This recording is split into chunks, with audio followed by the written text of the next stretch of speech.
Assalamualaikum warahmatullahi wabarakatuh. Halo, apa kabar? Saya Mira. Di sini saya akan membacakan buku Hidup Tak Selalu Baik-Baik Saja, karya Zizi Aurora. Buku ini terdiri dari 194 halaman yang terbagi menjadi 9 bab. Bagi kalian yang ingin memberikan saran atau ingin merekomendasikan buku untuk dibaca, kalian bisa tulis di kolom komentar. Kalian juga bisa mensupport channel ini dengan cara mensubscribe channel ini dan menghidupkan lonceng notifikasi agar tidak tertinggal video-video audiobook lainnya. Dan bisa juga dengan cara like dan share video ini agar banyak orang yang bisa mendengarkan audiobook ini dan bisa mendapatkan banyak manfaat dari channel ini. Hidup adalah mimpi bagi mereka yang bijaksana, permainan bagi mereka yang bodoh, komedi bagi mereka yang kaya, dan tragedi bagi mereka yang miskin. Salam alaikum. Ketika semuanya tidak baik-baik saja. Setelah kita beranjak dewasa dan mengalami pahit manisnya kehidupan, jatuh bangun menjalani prosesnya, pernah tidak kita berpikir untuk kembali ke masa kecil, masa di mana kesedihan hanya sebatas tidak bisa menonton kartun atau berebut mainan dengan teman. Iya sih, tapi saya rasa tidak ada hidup yang selalu baik-baik saja. Bahkan sejak kita kecil, di masa kecil pun, saya yakin kita semua juga pernah mengalami hal yang tidak baik-baik saja, apapun bentuknya.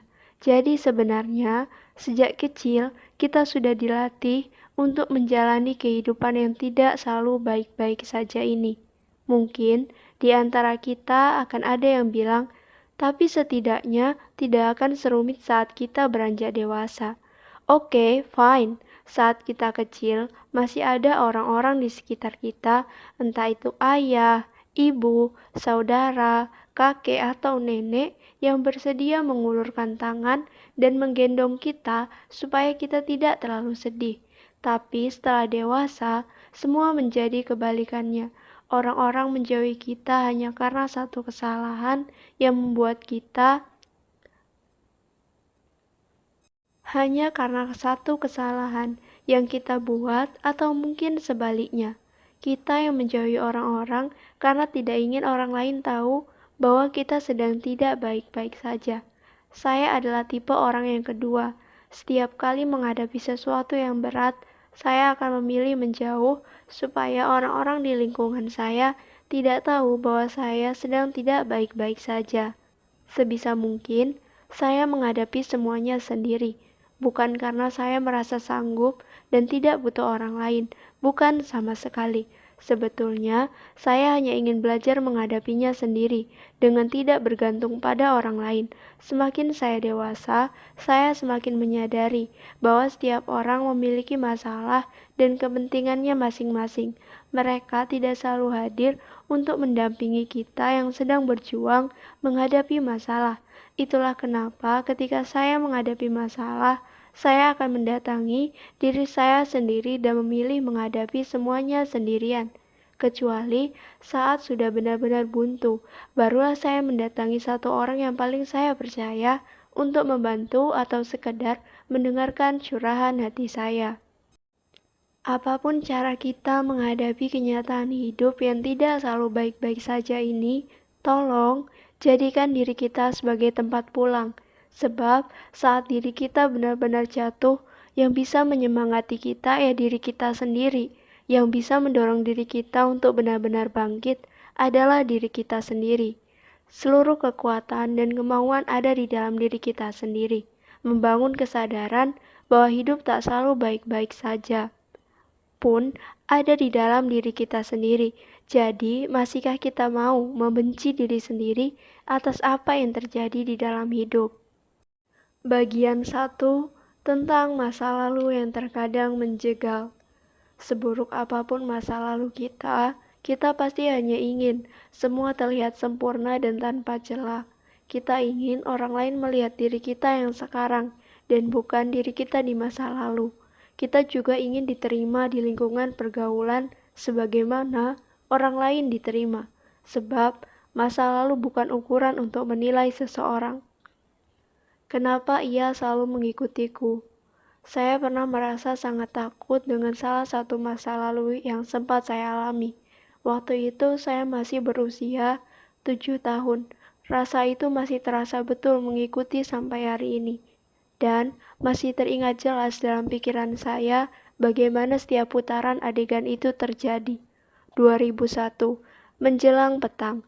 Untuk pertama kalinya, saya melihat ayah dan ibu saling ribut karena satu masalah. Kejadian itu tepat di depan mata saya. Masih teringat jelas bagaimana barang-barang di dapur melayang berhamburan dari tangan ibu juga ayah saya. Pertengkaran itu diakhiri dengan ibu menata seluruh bajunya dan pergi dari rumah kemudian. Sebelum pergi, ibu mendekati saya dan berpesan supaya saya menjaga adik saya dengan baik. Saat itu saat itu saya punya adik yang belum genap berusia 1 tahun. Melihat ibu menyandang tasnya dan keluar dari rumah, saya tidak menangis. Mata saya saat itu hanya terus mengikuti langkah ibu keluar dari rumah. Ayah saya pun juga tidak mengejarnya. Saya ingat betul, saya menyaksikan kejadian itu dengan hati dan mata yang sama-sama terluka. Ayah juga terdiam, bahkan sama sekali tidak mengejar ibu. Semuanya menjadi hening, diikuti tawa kecil sosok manusia kecil yang tertawa-tawa di depan tanpa tahu bahwa ibunya sedang pergi meninggalkannya. Masa itu menjadi trauma tersendiri bagi saya. Hingga saat ini, selepas kejadian itu, saya tinggal dengan nenek dari ibu saya. Saya kehilangan kepercayaan pada kedua orang tua saya sendiri, hingga benci melihat teman yang ke sekolah diantar orang tua mereka. Sampai akhirnya, saya enggan untuk pergi ke sekolah dan tidak terlalu suka bergaul dengan teman-teman. Saya membutuhkan waktu bertahun-tahun untuk bisa menerima semuanya, mengembalikan kepercayaan saya pada orang tua, dan mulai bergaul dengan teman-teman. Setelah saat kelas 2 SMA, mengikuti bimbingan dengan seorang psikolog. Sayangnya, kejadian itu sudah terlanjur menjadi traumatis tersendiri bagi saya dan terus mengikuti sampai akhirnya saya berpikir untuk tidak akan menikah saja. Ya, menikah menjadi sesuatu yang menakutkan bagi saya. Setiap kali berbicara tentang pernikahan, badan saya bisa keringat dingin, sebab yang terlintas di pikiran saya adalah pertengkaran kedua orang tua di masa lalu. Ya, memutuskan menikah menjadi sesuatu yang sulit bagi saya. Jika pada akhirnya saya memutuskan menikah, tentu saya sudah melewati serangkaian proses yang tidak mudah. Hingga akhirnya, dari pengalaman yang menakutkan itu saya belajar bagaimana saya bisa keluar dari lingkungan ketakutan kalau seperti ini terus. Pada 2020, tahun di mana saat buku ini saya tulis, saya memberanikan diri dan memutuskan untuk menikah. Saya yakinkan pada diri saya bahwa hanya butuh keberanian untuk melangkah. Jika tidak, saya tidak akan pernah kemana-mana hanya karena masa lalu. Masa lalu itu bukan sebuah wujud ketakutan, hanya saja pikiran kita sendiri yang terkadang membuat masa lalu itu mewujud dalam bentuk ketakutan. Mungkin tidak mudah dan butuh proses yang panjang, tetapi yakinlah bahwa kita hanya butuh keberanian supaya masa lalu itu tidak selalu mengikuti. Kepada masa lalu, tolong jangan mengekor. Saya hanya ingin belajar. Dari kisah saya, teman-teman tentu tidak pernah meminta untuk melupakan masa lalu kita masing-masing. Apapun itu, seburuk apapun masa lalu yang kita miliki, tentu kita tidak pernah meminta untuk melupakannya. Masa lalu itu adalah tempat kita belajar. Ia hanya tidak boleh selalu mengikuti kita dan menjadi alasan bagi kita untuk ketakutan. Jangan takut dengan masa lalu kita. Jika itu terjadi, kita tidak akan pernah membuat keputusan penting untuk hidup ini. Bagi saya, seperti itulah cara terbaik berdamai dengan masa lalu. Setelah melewati serangkaian peristiwa traumatis di masa lalu dan memberanikan diri untuk melangkah ke jenjang pernikahan, Bayangan kelam masa lalu itu tidak lantas hilang begitu saja. Saya justru merasa itu semakin nyata dan membuat saya berpikir yang tidak-tidak.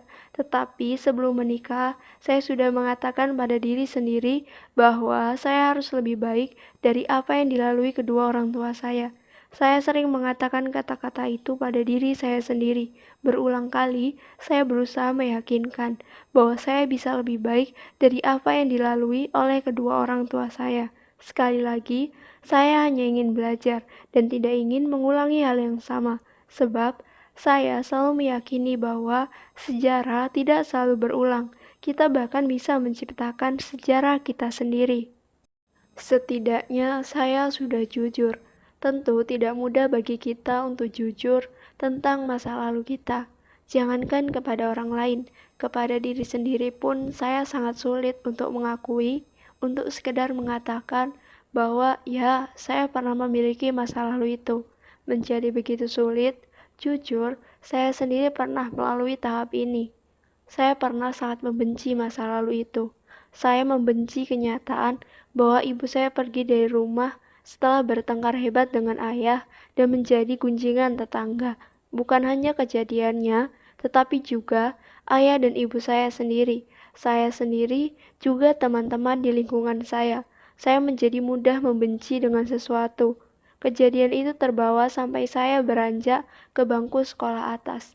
Waktu itu saat saya kelas 10, kebetulan sekolah mengadakan program kesehatan mental pelajar yang bekerja sama dengan puskesmas setempat.